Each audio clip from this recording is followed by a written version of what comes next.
Alrighty, let's go ahead and get started. Welcome everyone to TradeFinder Live. Great to be back with you all during this trading day and during trading hours. First and foremost, as always, we do have to cover our disclosure disclaimer agreement. The main thing to take away from this is that we are not licensed investment advisors in the United States, so nothing's to be taken as personal investment advice. This is always available on our website to be read in full detail at your leisure, or feel free to take a screenshot of it now if you like. That's the main point to take away. Other than that, we have a huge week of financial news, and seems a breakout is likely to occur here soon. So, very interested to hear Rob's thoughts on that. And of course, very excited to interact with you all. So, let's go ahead and get right into it. Rob, you out there? I am Zach. Happy Tuesday afternoon. Hi, everyone. Welcome to TradeFinder Live. Good to be with you.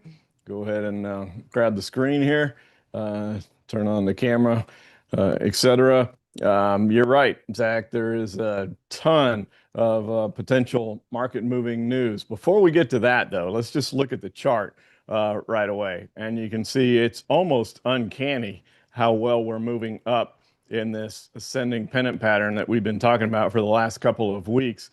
Ever since we got past the 610 level, we had the four zigzags that all gave us that same high as the February highs. We got there, and then we've just been drifting up nicely in a 45-degree angle. If you watch if any regularity, you know that I much prefer it when markets move in a 45-degree angle, because the corrections tend to be a little bit less severe, less volatile, if you will. So an ascending pennant pattern is very similar to a triangle. I don't trade those with a triangle, etc., like I do an ascending, symmetrical, or descending triangle, because they tend not to break out quite with the volatility at times. However, when you look at an ascending pennant pattern, there is a slight difference between that and triangles, where triangles can break either direction, doesn't matter which one. If it's an ascending pennant pattern, it does tend to lead towards an upward breakout. A descending pattern does tend to lead towards a downside breakout, but not enough to where you would just want to pick a direction. You still have to keep in mind that there is a potential of moving the opposite direction. It's just the percentages are a little more in the direction the pennant is going. So when we look at this, we have our AI target here. And by the way, I'd like to remind everyone, Zach, I hope I'm not catching you off guard here, but tomorrow night at 8 p.m. Eastern Time, I'm going to be doing a special webinar. It's free. It's called the AI Trading Playbook. And I'm really pat myself on the back on the AI. In my past, I've always thought I really wasn't much of a visionary. I was more of stay with what's tried and true, not necessarily looking ahead, kind of figuring out what the next great thing is going to be, just focusing on what's working at the time. But the one thing that I did do a good job of, and I've been trading since 96, I've been trading options since 98, so I've been trading for a long time. I did see the future of AI in the world of technical analysis. I saw that coming. And we've been using AI signals through the Hub organization since 2020. So I feel like we were on the forefront there. So for once in my life and trading life, I was actually able to see a little bit about where the future's coming. So if you want to know how I use AI in my trading, what I look at, etc., that's what we're going to be covering in that special webinar tomorrow night. So Zach, if you could put that link in the chat box. Again, it's free. Sign up 8 p.m. tomorrow, Wednesday, at 8 p.m. Eastern Time. So hopefully love to see you all there. All right, so if we take a look at where we are with the market, the AI, which is what prompted me to mention tomorrow night, 62% chance, so better than a toss of a coin, that we're going to reach 650. Well, we're almost there, just moving up in the ascending pennant pattern without the upside breakout. So if we do break higher out of this, where will we go? In the beginning, Zach mentioned all the economic news is coming out. The Fed meeting started today. They will announce their decision at 2 p.m. Eastern Time tomorrow. Could they surprise us with a July rate cut? I just want to throw a conspiracy theory out there, and that's all this is. I have no knowledge of this, just a thought.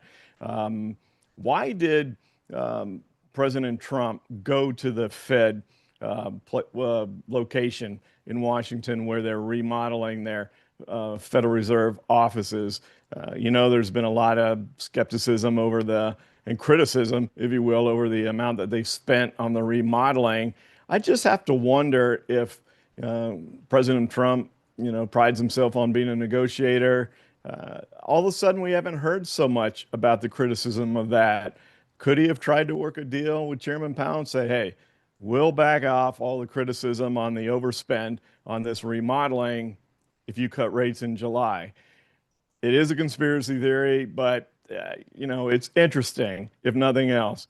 Do I think the percentages are that they're going to cut tomorrow? No, I don't. I don't think they're going to cut. But that's just a thought that popped into my mind that if they do cut and surprise the market, that would certainly yield an upside breakout, and perhaps maybe something along those lines came out of that meeting. So anyway, we have that. We have the non-farm payrolls report on Thursday. We have the JOLTS report tomorrow as well. We also have the August 1st deadline coming for the tariffs. Seems like maybe there's a deal with the EU. We've had Japan and Indonesia already. Maybe that's not going to be that big of a deal, but between now and the close of business on Friday, there are a lot of things that could generate the catalyst for moving the market outside of this ascending pennant pattern one way or the other. So stay tuned. There's not much more room in the top of this pennant. It's going to break out sooner or later. So if we go higher, we likely are going to go past this this AI target to the upside here. But what if we break down? What if we break to the downside out of this? They don't cut and all the economic data is negative or inflationary. Where would we go? Well, the first stop would be around 610 here, going back to that February high.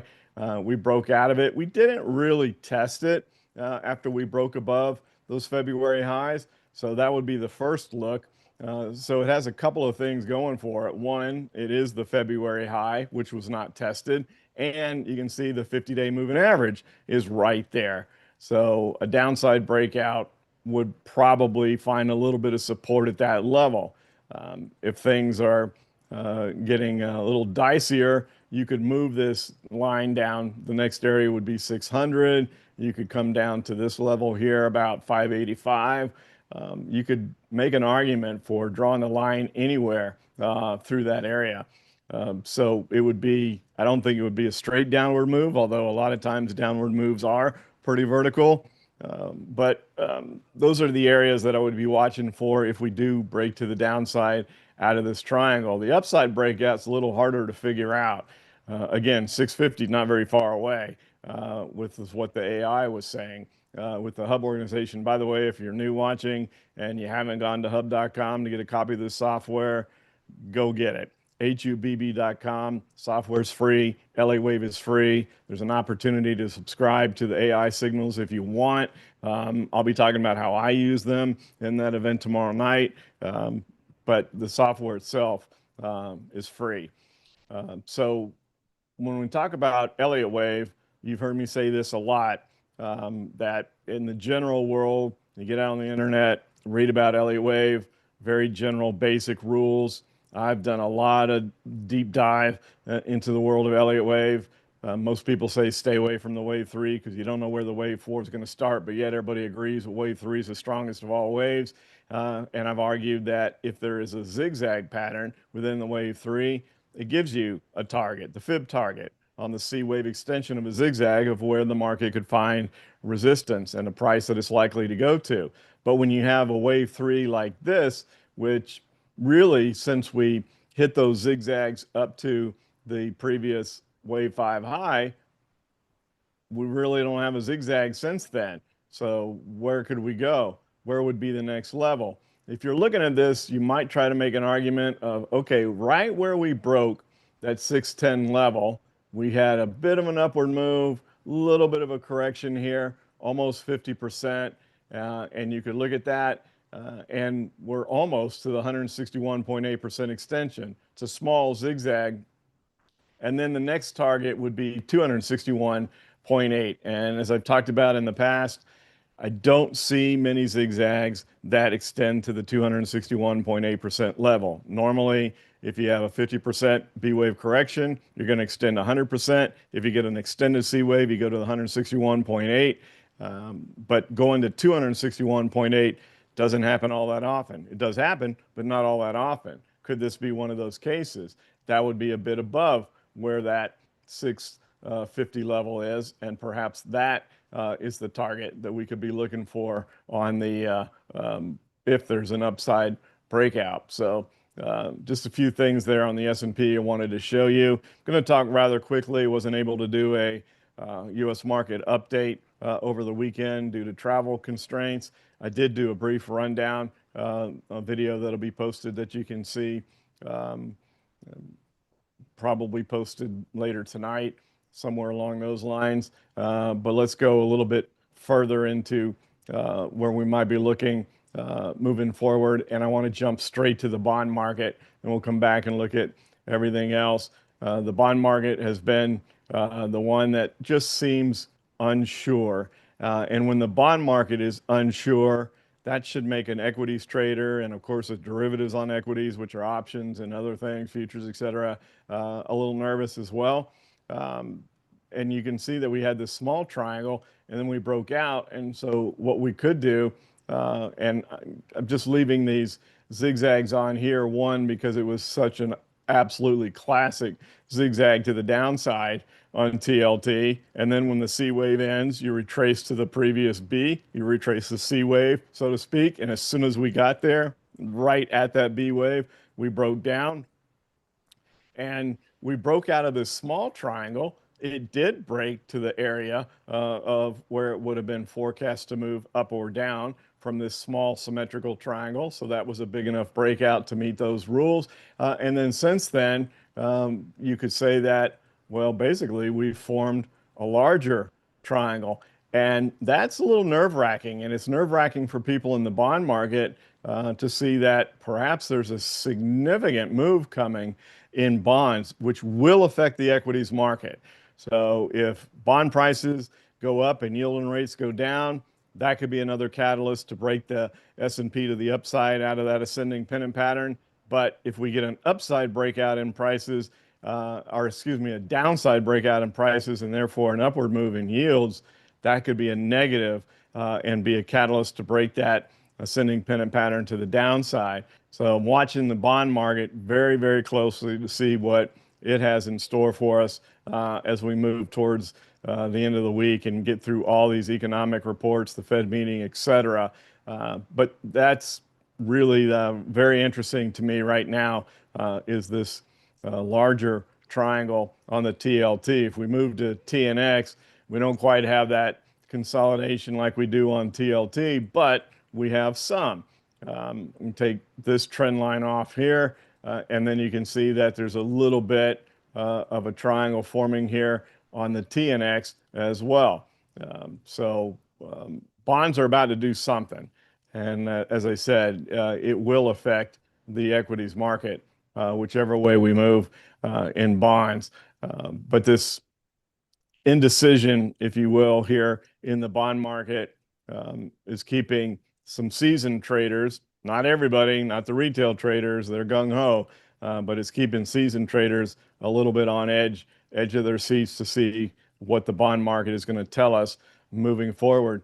As we look at the VIX, we're trading right at the 15 level, still haven't broken below it. If we get an upside breakout out of that ascending pennant, then it's highly likely that we will move down to this 12.5 level here that we spent last summer. I've talked about that numerous times. This time last year, we were just hovering around 12.5. We haven't quite made it there this summer. 15 has been the low. So slight elevation in volatility, a little bit of that uncertainty. I think a lot of that does come from the bond market just being a little bit indecisive on its own.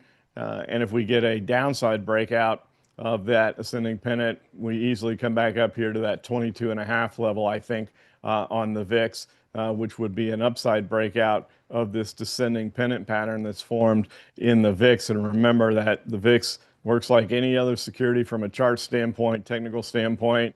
You've got a triangle. There's going to be a breakout. Which way? We don't know, but we need to keep an eye on that. Can you imagine if the Fed doesn't cut tomorrow and then they don't even give us any sort of indication that they may be leaning towards cutting in September or the end of the year? I don't think the market would like that too well. I think the market realizes likelihood of a Fed rate cut tomorrow is pretty slim, but I think the market has priced in they will cut in September.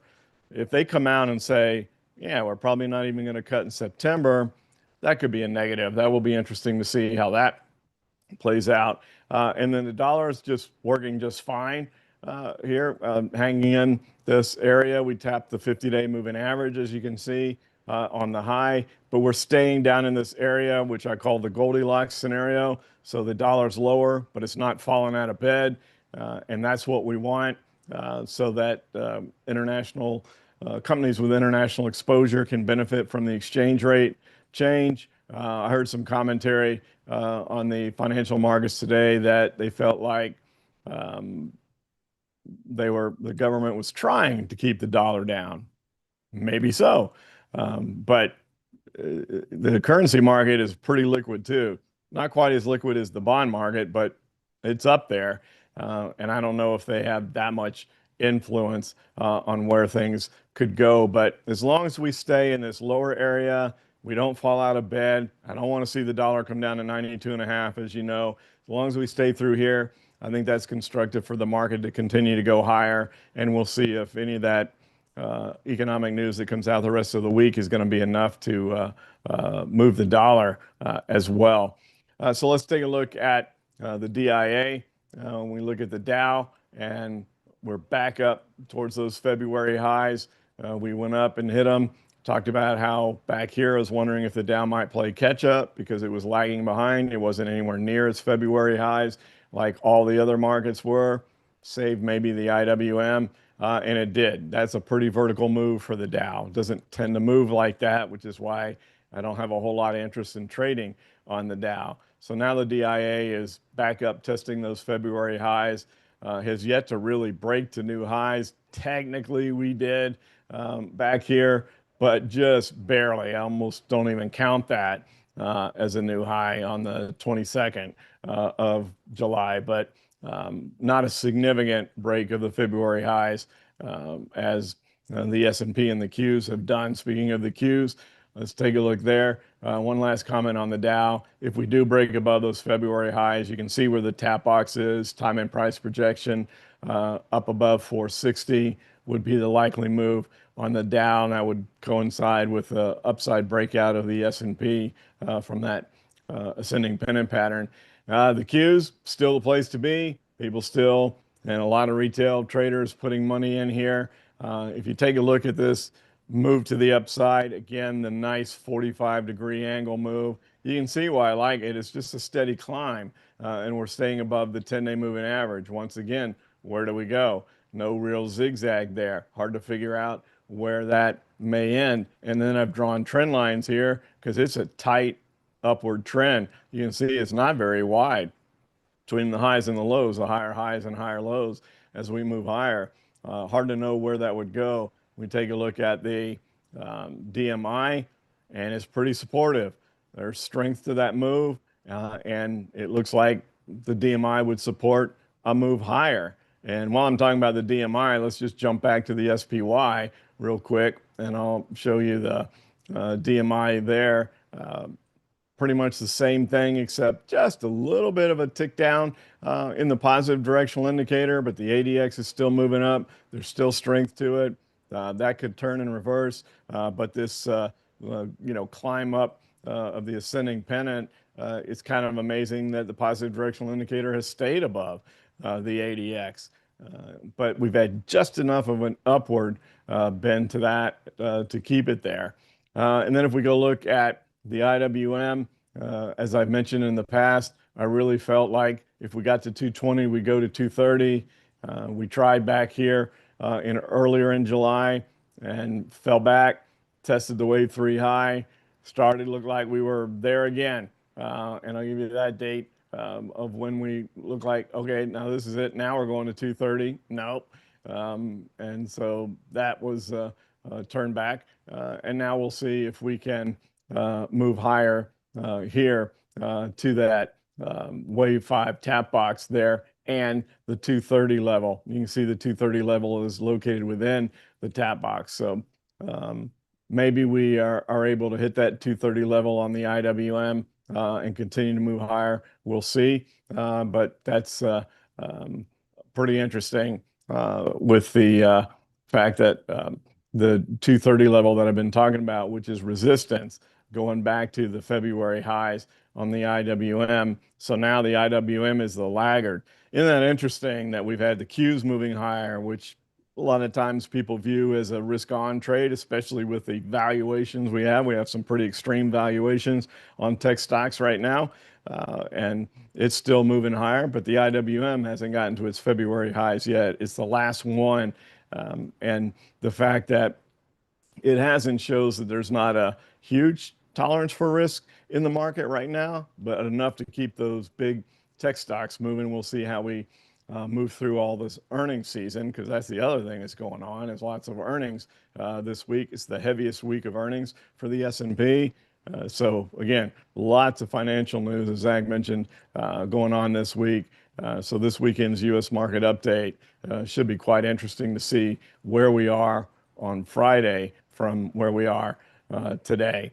Taking a look at cryptos, we're getting a little bit of a false breakout move there to the downside. Look like maybe BITB, and this is the ETF or an ETF for Bitcoin. I know a lot of you like the IBIT. They're both good. They both have liquid options. And I know a lot of you that argue for the IBIT say, well, it has weekly options. All right, well, if you want to trade it on a shorter term basis, perhaps the IBIT is better for you. But other than that, they're extremely similar, but no follow through day. Remember the rule we're talking about. The reason we're talking about these week in and week out is they matter. So we had a potential downward breakout from the triangle, no follow through day, right back up to it.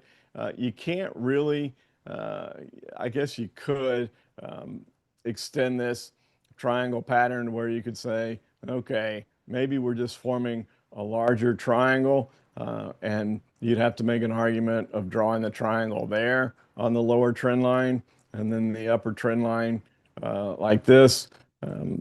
It's not the greatest, but I can see an argument to be made that, oh yeah, we had that false breakout and all we're doing is forming a larger triangle on Bitcoin. If we look at Ethereum is, I mean, it really consolidated that upward move rather nicely when it went vertically up. And you know the rule, goes vertically up, oftentimes comes vertically back down. Well, it did for 2 days, and that was it. We didn't even make it back down to the 10-day moving average, and we're staying elevated there, where the next level is up here underneath 30. That would be what you were looking for on Bitcoin. And I know a lot of the crypto guys are saying that Ethereum is a key.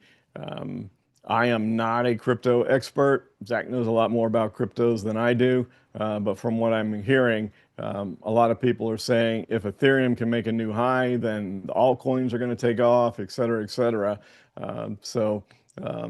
I just look at the chart and read the chart. And the fact that we went vertically up and only retraced for 2 days, didn't make it back down to the 10-day moving average, didn't make it back down to 25, which is where I thought we would go. I thought we would test those highs from back here in January, but we didn't, at least not yet. And we seem to be creeping a little bit higher towards that level up here around 29 with the next resistance level. So looking pretty good on Ethereum. So we'll move to the metals. So we look at gold and GLD still in this big triangle pattern, huge triangle here on GLD. If you move this line, you would have to go like this. And I've had people in the past on the U.S. market updates and all say, I don't agree with exactly where you draw your trend lines, and I don't care. Doesn't matter to me to get them exact. It's like I don't get into the minutia of Elliott Wave either. I'm not an Elliottian. I like to look at Elliott Wave from a trader's approach. How does it help in the world of trading? My goal is not to get every one of these moves labeled exactly correctly. I want to see what the bigger picture is being shown within LA Wave, and look at the triangles the same way. So wherever you want to draw your lines, the bottom line is gold is still consolidating. That's what I'm looking for. That's what I'm interested in. And then when it goes this long, I want to see where's the ADX. How low is that getting? And you can see that we're getting awfully low down here. We got down to under 10, broke, looked like we're going to break to the upside and right back down to the 50-day moving average. You can see the convergence here between the 10, 30, and 50-day moving averages towards the point of the triangle. We're going to see a pretty significant move in gold soon, and maybe that's by the end of the week with all this financial news and whatever the Fed has to say. Tomorrow, we look at SLV. Totally different picture. We don't have that big triangle in SLV. We had to move up in the wave 3. We've come back down, hit the 10-day moving average on the high today, but consolidating pretty nicely this gap up that we had in early to mid July. Then we did come back to the 10-day moving average, got back to a little bit above it, back down to the 10-day moving average. That's what normally happens when things get too far away from it. So we still have a trend line here on SLV of higher lows. So you could say that, but we don't really have a triangle pattern. I'm going to leave this on here for a second. And just remind everyone, we did have some catch-up moves here in silver. We had a big vertical move there, consolidated for a couple days, gapped up again, long consolidation exactly at the AI target, right where it said it should go. Not only did it go there, it stayed there for a month. Before then, we gapped up, tested the 10-day moving average, went up again. Now we're back at the 10-day moving average. So maybe silver is leading the way a little bit. You could argue that. Or if gold breaks to the downside, then you would say, well, silver played a little catch up, but it was actually lagging the move forward. So you can make an argument either way there on silver. If we go look at energy, natural gas, just it doesn't seem like anything is going to put a bid under UNG every time it's tried. You've heard me talk about this numerous times. Every single time it's tried, it's been rejected and turned back down. Every time, even just recently in mid-July, right back down. And so now we're getting kind of firmly into the tap box. I've been mentioning that if we couldn't hold this 15 level, we might be coming down to 12 and a half here on UNG. That seems to be where we're on our way to. You know, the heat persists, at least in all the areas that I've been around the country, which certainly is a small sampling, honestly.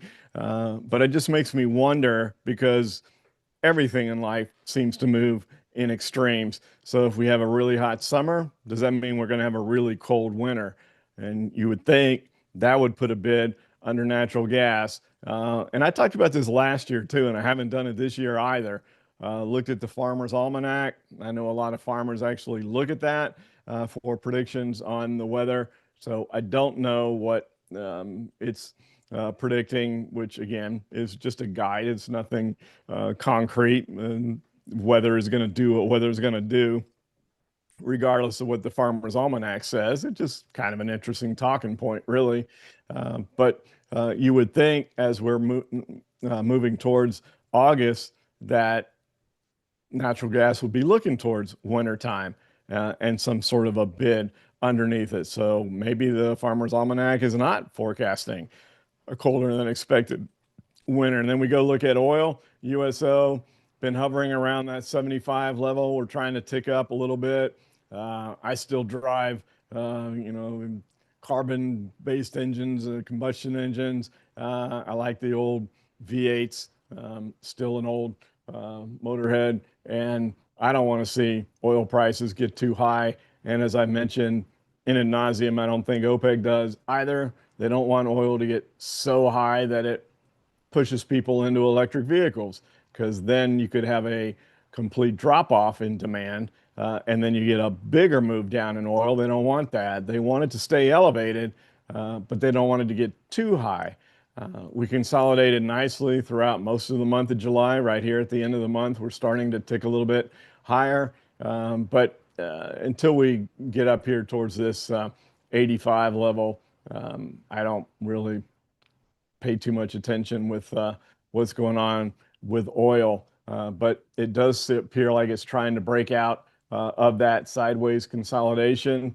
And we are right there where the top of that little small consolidation area has been. And I say small because it wasn't a lot of intraday volatility, is the reason I call it small. And if we do break out of that upper line there, support our resistance line, then maybe we go test 85 again. I don't want to see us come up here to this wave 5 high. Don't want to see that at the gas pumps, but oil's going to do what it's going to do, and I'm still going to drive the cars that I enjoy driving. I'll be one of the last to switch to an electric vehicle, and we get there into the future. That's kind of the norm. That's why I was talking about how it was unusual, it was out of character for me to see the future of AI in the world of technical analysis. Going back to my golf career, I was one of the last to change from a persimmon head, wooden head driver and move into the metalwood age. I just was uh, couldn't give up, and I still will say that to this day.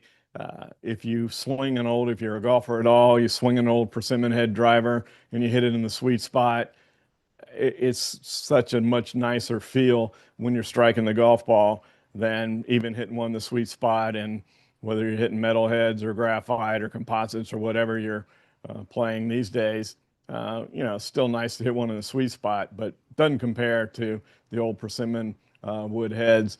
And so, that's kind of been my MO, except for AI. That's the one thing that I leaned forward in. So maybe getting older, you finally start to get a little smarter. I'm not sure. But let's go ahead and now move into looking at some international markets since we didn't haven't talked about those for a while. Let's see what's going on around the globe here with a few of the countries that we take a look at. One is we tend to stay with where our subscribers are. We have international subscribers, a lot in Australia, as you can imagine, and nice little triangle there. We broke out. Now we're back testing the breakout.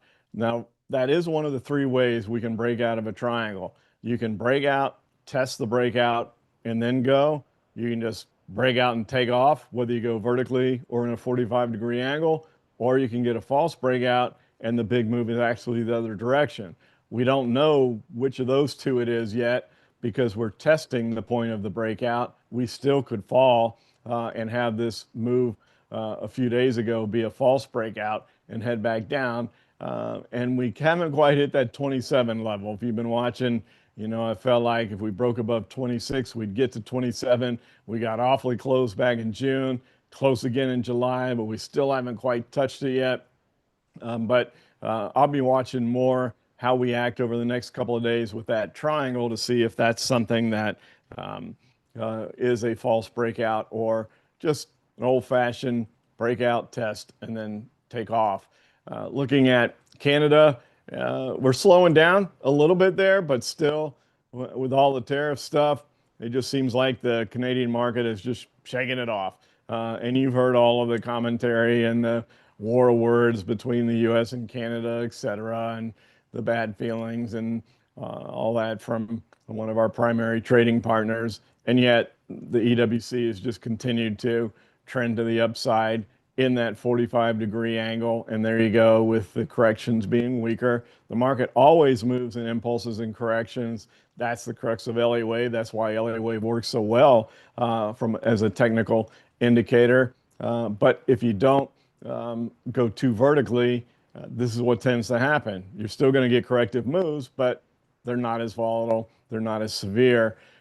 And maybe we're rolling over here a little bit, but we're still really hanging on to that 10-day moving average. But at some point in time, we will have a wave 4 on the EWC, but no zigzag whatsoever there. Just a move higher. Difficult to figure out where that wave 3 might end.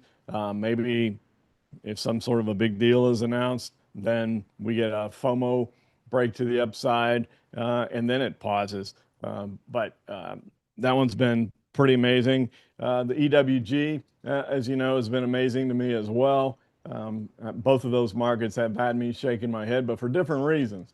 The market in Canada is because of all the fear that seems to be shrouded around the tariffs. And now we're starting to realize that the tariffs aren't going to be as severe as what we first thought of when the market had its tariff tantrum.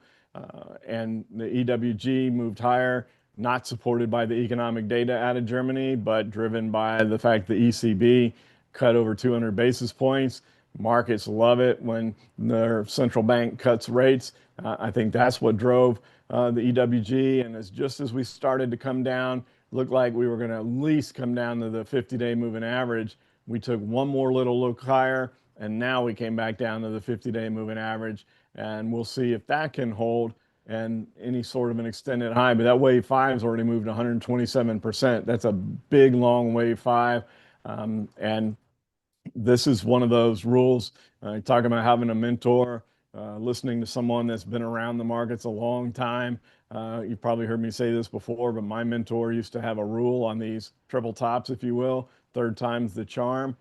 In other words, the third time that you test a point of resistance or support, what happens after that tends to stay for the intermediate term. Not necessarily long term, but shorter to intermediate term. And that's what we're doing. We had the third test right here. And if we fall much more, if we fall below that 50-day moving average, then we probably get a more severe correction out of the EWG.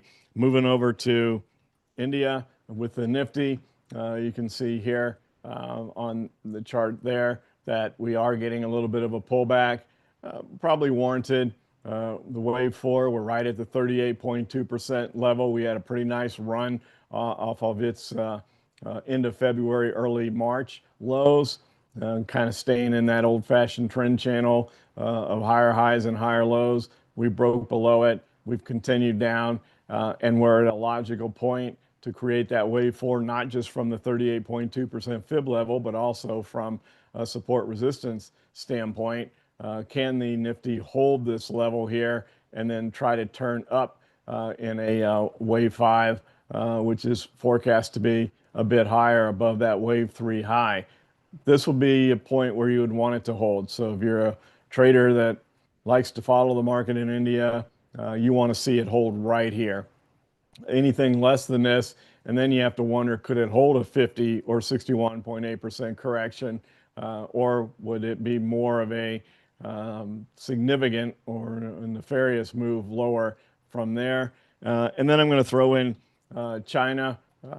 They're pushed out. They're not part of the August 1st deadline, but there seems to be some constructive conversations there. We had a strangle on the FXI from this ascending triangle pattern. We took it off, nailed it absolutely perfectly, got a little vertical, and we've come back down a little bit, touched in the 10-day moving average on the low today. You can see this is what was posted on the alert that was sent out. Resistance, touch over bought short term, and that turned out to be the exact right thing to do there. And we'll see what happens. If a deal's announced, maybe there's another leg higher on the FXI, the market in China, and we continue higher. All right, so with that, Zach, I want to get some questions in. We will be doing just a post because it's just an idea. Well, I shouldn't say that because we have posts and ideas, but it's just a thought that we're going to look at for our case study consideration. And at the end, you can come in and post that, show them how to do it. But for now, let's take some questions. Alrighty, sounds great, Rob. Let's get right into it. And just at this moment in time, I do want to remind everyone of the AI Trading Playbook event tomorrow night. As you mentioned a bit earlier, just going to go ahead and send that link again in the chat for anyone who is interested. We certainly encourage you to register, as there's going to be lots of insightful material covered in that session that we're excited for. So let's pivot over to some questions, and I'll start out here with one on GA from Ringo. GA.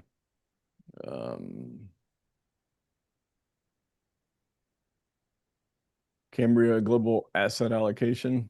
Assume, oh, that's GAA. So Is there, am I missing a symbol here? I don't have just a GA, or did I hear you wrong? No, that's correct. Perhaps it was a typo or maybe I'm misunderstanding it, but that's the letters. I'll let you know if there's more on that. Let's go on to RZLV.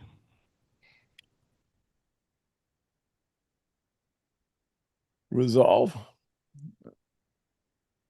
Maybe that other one might have been a pink sheet stock, the GA. Maybe that's why it wasn't on there, because this is a low dollar stock as well. You can see these nice peaks on the higher highs. So this has a kind of a bit of a upward trend working here with a nice set of higher lows. So you're just kind of volatile for a lower dollar stock. You catch these moves. If you want to trade in this space, which I tend not to, I tend to shy away from here. What I would be watching for on this stock as we come down to the lower trend line, we're also nearing the 50-day moving average. So any sort of a bounce from here, at least if it follows suit with what it's been doing, and it's a pretty significant pattern here of bouncing from the lower trend line up to the upper one, coming back down, bouncing to the upper one, coming back down. It looks like that's what we're doing now. So, but you'd have to be on your toes because it could turn at any time from this lower trend line. I would kind of lean towards something more along the lines of what happened in June here, that we come back to the 50-day moving average again. But since we just did it in June, it doesn't have to do that. So I would watch for a turn anywhere around here. And if you're long, I wouldn't get out. My stop would be if it broke the 50-day moving average. So I'd have a little more room to the downside to tolerate further. If you're looking to get in, I would wait for a bounce back up off of either this or any time from here, this lower trend line or the 50-day moving average. They're all within 20 cents of each other. So if you're looking for an entry, that's what I'd watch for, some sort of a bounce from very close to where we are right now. Thanks, Robin. Yeah, apologies on that first one. I think that just meant good afternoon. So I'm so used to Oh, looking for okay. Oh. symbols. I overlooked just an abbreviation. So sorry about that. We're programmed to symbols. Exactly. All right, let's go on to PFE for Lori. Oh boy. Market is having a tough time. Anything in the healthcare area, Mark is cutting a bunch of expenses. United Health was talking about how medical costs went up higher than they thought. They reported this morning, and costs were more significant. The revenues were fine. The revenues actually were a slight beat on the expectations, but earnings weren't, because they said costs went up higher than they expected. So costs went up more than what the billing did.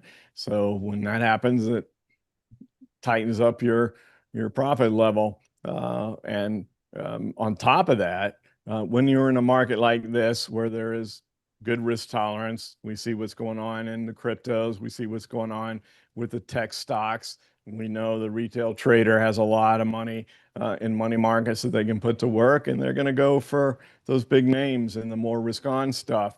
Where the healthcare stocks tend to function better is as a defensive play when the market is correcting a bit. So when you have the market trending higher the way it is, there just isn't a lot of interest in these stocks. And then on top of that, it's not like they've been coming out with stellar earnings either. So a little bit of a challenge here. But Pfizer's a pretty easy read. We're right at a 50% corrective move. Where it depends on where we close today, but at this point, maybe we're having a follow through day to the downside, but it did bounce back right when we got to a 50% correction. If you want to go long this, I'd want to wait not just until it gets back above the 50-day moving average, but I'd want it back above the 10-day moving average first as well, and then look and see if we can go higher from there. But if we do close lower, that's a follow through day to the downside, and you have to wonder, will that 50% corrective level hold? So where we close today means a lot with Pfizer. So I think you keep an eye on that. And if it does close lower, you're at ground zero. It needs to hold right here. It's got to hold, even with a lower close, it needs to hold there. If it doesn't, if we can't hold 24, we're probably coming all the way back down somewhere in the area of 21 and a half or so, retracing the entire move from the April lows. But it is an illogical area to bounce because there's support and a 50% retracement. But it's going to have to do it. You know, the whole Missouri thing, show me, and let's wait and see. Thanks, Rob. Next up, let's head over to TXN. Texas Instruments and TX TXN. TXN. Yep. Okay, not Texas. Oh, there it is. Jeez. Um, so kind of a disappointment on their earnings. Moved down. Got to a 50% correction here too. So very similar story to what we just looked at with Pfizer.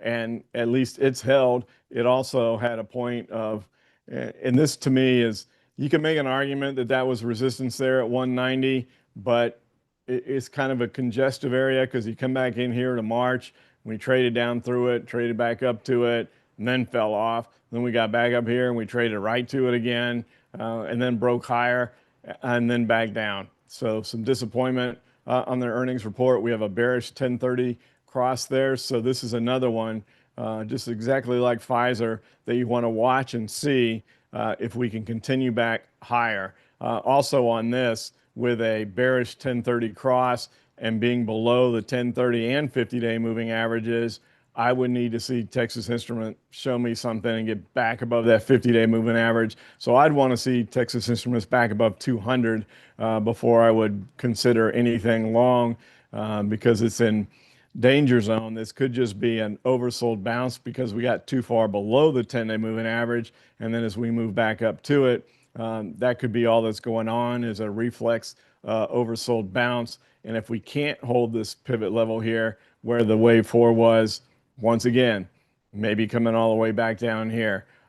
But let's see where it trades from here. But if you're looking for a long entry, I would want it back above 200 before I would consider going long there. Thanks, Rob. A follow-up question here from Ringo. Do you ever use speed resistance lines, and do you look at monthly charts? I don't look at monthly charts too often. Elliot always said follow the higher degree. So I look at weekly charts. So if you're a daily, you trade end of day charts, then you should spend a fair amount of time. You don't have to get obsessed by them, but every now and then take a peek and see what's being shown on the weekly chart. I don't trade, since I trade options, I don't trade that far out. If I was more of a Warren Buffett buy and hold type thing, I think I would pay more attention to monthly charts. So it just depends on what your motive is from trading. Are you looking for long-term buy and hold, or are you more of a trader, which is where I fall? So I do look at weekly charts. There's the weekly chart of the SPY, and you can see it. It looks more vertical than the daily chart does, which I find quite interesting. So we'll follow along once we get to 650, if that's where we're destined to go, and see what happens after that. But yeah, now we can take a quick peek at the monthly chart. It's just not one that I follow a lot for the reasons that I talked about. We are breaking above those highs from the end of 2024 and then February 2025, kind of testing it on the low here. And we'll see if it makes it to 650 and then what happens from there. This was kind of drawing some zigzag stuff and just doing an illustration there on the monthly chart. But that's what we'll take a look at on the monthly chart of the S&P, what happens at 650 if we get there, which on the daily chart looks like that's where we're going, but we got to get there, and then we'll reassess things. Let's check out RKLB for Lisa, Rocket Lab. Rocket Labs again, becoming a very common stock to look at, Zach. We got two vertical, came back down. We did test the 10-day moving average and bounced, but it didn't hold. And it looks like we have a little bit of a pattern here of lower highs. That can occur when you get overbought. Very difficult to figure out where things are going to go when you go through one of those vertical overbought scenarios. Uh, Clearly, that about a week ago when it tested the 10-day moving average and bounced, could have been hopeful that, hey, we're off and running again, but you would have wanted it to break those wave three highs. At this point in time, because we're breaking below the lower trend line, you want to see that jump back up. If not by the end of the day today, tomorrow for sure, because the vertical move started back down here. And if we can't hold that area, that's where we're going to be coming right back to 40 because there's nothing to stop it. So you want to see that reverse rather quickly. Again, if not by the end of the day today, tomorrow for sure, you want to see it back above that 45 area, or 40 could be in the cards. But it is a descending triangle. It's going to make a break. And if you're long this stock, you want it rather quickly back above 45. Will would like to check out SMCI. Yeah, well, I've been with you. I just got out of it myself on that big move yesterday. Looked like it was going to go today, but look at that. We're not at the close, but if we were to close today, look at that perfect doji. That would make tomorrow's trade rather interesting. We had this big vertical move here, separated too far from the 10-day moving average, and then some indecision, at least where we are right now. Again, that could be different at the closing value.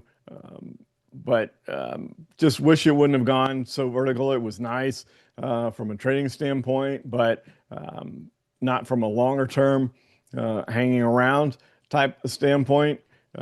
We'll see if it can hold 55. That would be the key I'd be looking at, because I'm looking to get back in. I don't know if you're still in it, Will, or if you're looking to get in it or whatever. But for me, I'm going to wait and see if it comes back to 55. That might be, looking for too much of a Goldilocks scenario and asking for things to be too perfect. But I would love to see it come back and test 55. I think that'd be another good entry to go long, barring a downside breakout from that ascending pennant pattern in the SPY.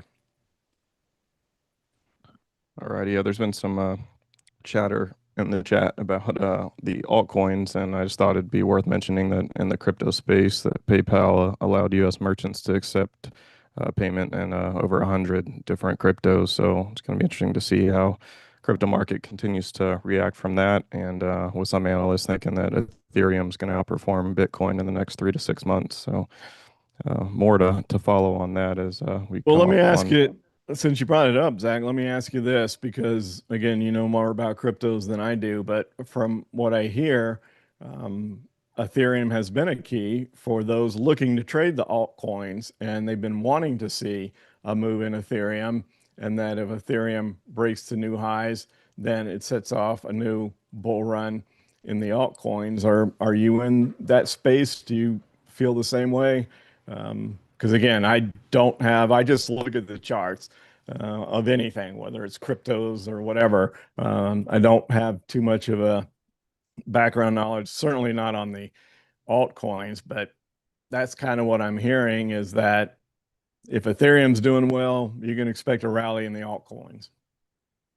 Yeah, I would say I definitely fall into that same opinion. I think just overall, the market cap for Bitcoin and just going back to your references in the past sessions about how expensive it is to even look at owning a Bitcoin. And granted, you can, own fractions and all those different, ways around it. It in the end is the most resource dependent and most requires the most energy and just overall inefficient method of producing a crypto. And I think Ethereum, Cardano, the second, third generations, and many of the continuous new cryptos and altcoins, stable coins that continue to be added are just going to find ways to make things more accessible and therefore better for consumers. And I just don't see how ones that have been established from the times of Ethereum and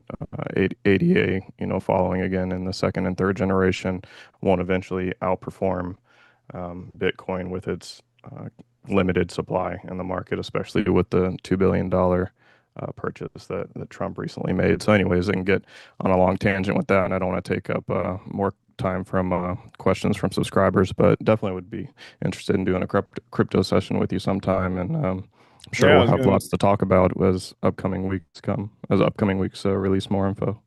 Yep, I was gonna suggest the same thing. Maybe we'll do that. We'll do a special crypto event. All right, let's go to the next one. SBET. SBET. Yes, sir. Sharplink Gaming. Um, I don't know if this is in the um, world of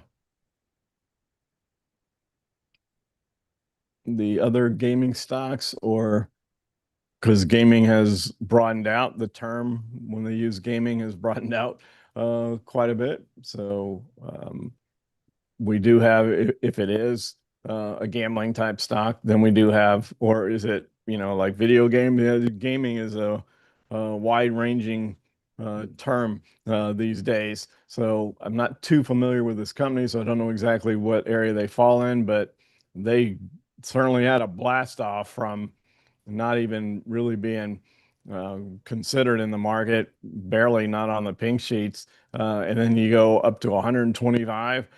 So not sure what happened there. Maybe the meme crowd got into that. Not sure. It's kind of what it looks like. And this is why that game is so dangerous. People that follow all that conversation on the various media platforms. I really like the media platform on this software. Um, yes, anyone can post anything, and we can talk about um, any of the meme stocks, etc., along those lines on this social media platform as well. But it looks to me that movement looks very similar to what happened with GameStop, where the retail public thought that they were driving it higher, and then it came out, which is what I had um, thought, surmised before it was actually brought out, that an institution got behind them and helped push it up, and then they leave them holding the bag. Institutions push it up, jump out, and then the retail public finds out they're not quite as strong as they thought they were. So they can get a little of these moves, but the institutions follow some of that commentary as well. And when they see an opportunity to take advantage of the average retail trader, they're going to do it. So we're right back down towards this area around 20. I don't know enough about the company as far as the background to see if they have anything legit to hold it right here. It's trying to break below the 50-day moving average at this point in time. It just feels to me like we're headed back down here, back around $5 is what it looks like to me. Let me give you the exact price, $10. So let's see what the volume looked like there. See, there was no commitment from institutions on this move here, other than just a quick in and out trade. A longer term commitment might look more like this here. So it seems like the fact that it held $10, you did get some institutions to come in, but they got out rather quickly. So they got in and they got right back out. And without that kind of support, I'm not sure what stops it from coming back down towards 10 again. Very well. I see we are getting a bit after time and still got a lot of outstanding questions for you per usual. Let's wrap up with this symbol before the case study consideration on UNH for Raphael, and Lisa's calling a prediction of KBTD possibly in the horizon for this one. Well, it could be. It's it, and there was even speculation on um, the show I watched. as everybody's heard me say, you've heard the shoe story and everything else, and that I keep the financial networks on mute unless there's somebody on there that I respect and want to listen to. Other than that, I don't care about the average rhetoric because too many people come on with ulterior motives, talking their own books, etc., and you don't really get a tremendous amount of unbiased analysis, if you will. But I did hear conversations last night, which I kind of agreed with, that I don't think anybody expected United Health to come out with good numbers. But my goodness, the stock's been destroyed. November it was at 650 of last year. It got back up in April to 600, and then just bad news after bad news after bad news came out. And then with their horrendous, it wasn't horrendous, but that's a bad word. I shouldn't have said that. It wasn't a horrendous earnings report. It was actually decent. They just admitted that prices went up faster than they thought, and they didn't keep pace with what they charge. As far as a Katie bar the door, it is below the 10-day moving average. It's maintaining the 10-day below the 30. It looks like it wants to trend lower. 300 was the place that you wanted it to hold. And at this point in time, without any sort of a major catalyst, and I don't see one out there, it seems like we're going to test that May low down around 250. Would not be surprised at all to see United Health get down there. So is it a Katie bar the door? I don't know if it's quite significant enough to qualify for that designation, but it does look like it wants to go lower from here at this point in time. But if it hadn't fallen so hard and so much bad news had been out there on it, I think it would have had a uglier day today. But it just shows you that some of the selling is pretty exhausted. So I don't think we get a significant move lower, but I would not be surprised to see 250 in the cards. Thanks, Rob. See, with being 7 minutes after time, I'm happy to take the screen over and show the post, or if you just want to provide your analysis on the posts versus the idea for this week, we can just redirect everyone to the platform to agree or disagree or add their thoughts in general to what the post will be. Totally up to you there. Yeah, since it's not an official idea and we are past time, I did want to have a little more time for Q&A because of the fact that I wasn't able to do a US market update. So I'm happy just to show this. And it's just going to be, and this is why it's just a post because it doesn't follow. For those of you that want to know the difference, if you've seen Zach illustrate the website in the past, when you have an idea, goes through the process of posting it, and then everybody can vote on it, etc. That's the beauty of the social media platform with the Hub software. And what I'm looking at with NVIDIA, and it's not quite there. So even from that standpoint, I wouldn't even consider it an idea. And what I'm talking about is the tractor beam effect. I would just be really surprised with where we are on NVIDIA, unless the market falls out of bed, which it could with that pennant. But barring that, if we just continue this status quo, I just would have a hard time not seeing NVIDIA move up to 200. So that's the post. NVIDIA to 200 from here. It could take some time. And the reason I talk about it's not quite there yet is when I refer to the tractor beam effect. I always say this. It's a nod to my dad who watched the original Star Trek every single night. It seemed like he was always on. And then when they came out, the other networks that do the reruns, he was static. But with the stock, once it gets around 185, if a 200 is the round number that it's going to, so it'd be 85 if the stock is marching up towards 100. So once the stock gets to 85, there's a high percentage chance it's going to 100. If it gets to 185, there's a high percentage chance it's going to 200. So we're not quite in the whole tractor beam effect yet, but with a march this high, I think, again, barring some of that news being surprisingly bad throughout the rest of the week, within a couple months, I think you see NVIDIA at 200. So that was going to be the post.